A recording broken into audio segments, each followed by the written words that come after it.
we can feel these questions well up in our hearts. How long must we wait, O Lord? How long must we wait for you to restore our world? How long must we wait for you to heal our illness? How long must we wait for you to reveal yourself clearly in our lives? How long must we wait for you to give direction to us? How long? How long? This beautifully painful cry that we hear from the prophet Habakkuk is one that we can certainly hear reverberating in our own souls today. We long for redemption. But really, it seems to me that it's not so much redemption that we want. We just want God to come and clean up the mess that humanity has made. And so we wait, and we wait, and we wait, saying that we're trusting that God will do something. But we don't change. We don't live differently. We expect the world to change without us doing anything. Rather than doing the work of understanding really what happens in our lives, of really going to the depths and learning from the challenges that we face, we wait for God to respond to us in the way that we want him to fix things in the way that we want him to.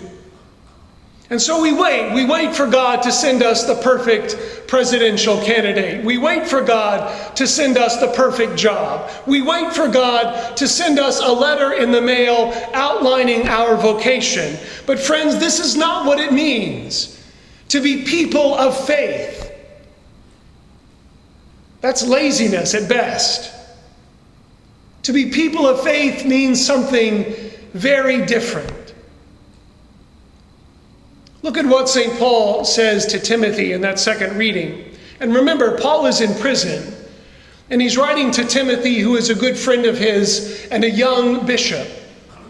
And Paul is keenly aware of the difficulties of living the faith, and he's aware that Timothy will inevitably face these challenges in his own ministry.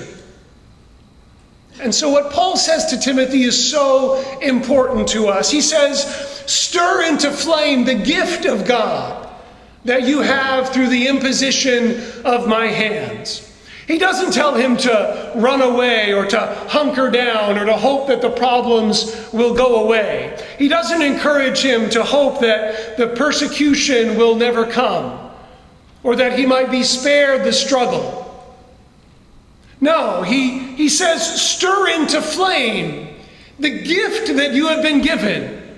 Stir into flame that gift that God placed in the bottom of your heart. Because this is how you battle the difficulties of life. This is how you meet the challenges that will inevitably come your way. Stir into flame the gift of God. Stir into flame that gift of faith. Because Paul knows that what God's people need is a witness who is on fire with the love of Jesus Christ.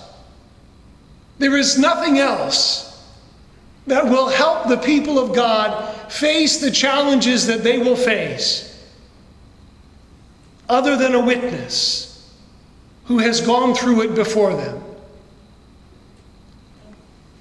And this means a number of things for us. It means that complaining is not the answer. It means that gossip is not the answer. Becoming cynical is not the answer. Losing hope is not the answer. To find the answer, we have to look deep in our souls in prayer, guided by the scriptures and nourished by the sacraments. And we each have to find that spark of faith that God has placed in our hearts and fan it into flame. Fan it with good and holy conversations. Stir it up with silence and heartfelt dialogue with God. Let it burn within you through acts of charity and service for your brothers and sisters. Friends, this is the Christian response to adversity and persecution and suffering. Let your faith be seen, and let it set your brothers and sisters on fire with love for the person of Jesus Christ. This is how we are called to face adversity. This is how we are called to minister to our brothers and sisters. This is the Christian priority. Our priority is not first to establish perfect systems. It is not to establish a government that is without faults. Our priority is not to develop laws and guidelines and policies that are so airtight that no one will break them. No, our priority is to convert hearts, to win people over with the love of Jesus. Our priority is to witness to the faith so beautifully, so joyfully, with such integrity, that there is no desire to demean the dignity of the life of a child in the womb. Our priority is to so conform our life to that of Christ that people will see us and have no desire to murder their brother and sister, their neighbor, or their enemy. Our priority is to burn so passionately with the love of Christ that terror is not only not attractive, but it is repulsive. Because systems will not restore our world. Systems cannot bring the healing that we need. Only witnesses to the person of Jesus Christ can bring the healing and the hope that this world so desperately needs. Friends, it's you and I. It's you and I that this world needs. You know, with all the turmoil that's generated by this election, all the fighting and the back and forth that's going on, in the midst of it all, we have to say, certainly that is not the answer. Certainly that's not going to give us what we want. Certainly there has to be something greater that will lead us to our destiny more than this. Certainly there must be something. And you and I say, I know what that is. I know that person who is leading us to something greater. So let's allow the cry of Habakkuk to rise again in our hearts. How long will we keep our brothers and sisters waiting? How long will we allow sin to divide us? How long will we allow ourselves to believe that the powers of this world can give us what we truly desire? How long, O Lord?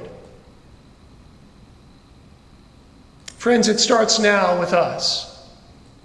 It begins with our decision to allow our lives to be dominated by the person of Christ. So look for that spark in your heart, that ember of love that God has placed there, and stir it into flame. Now is the time to feed the fire of hope and joy and lasting peace by being witnesses of Jesus Christ.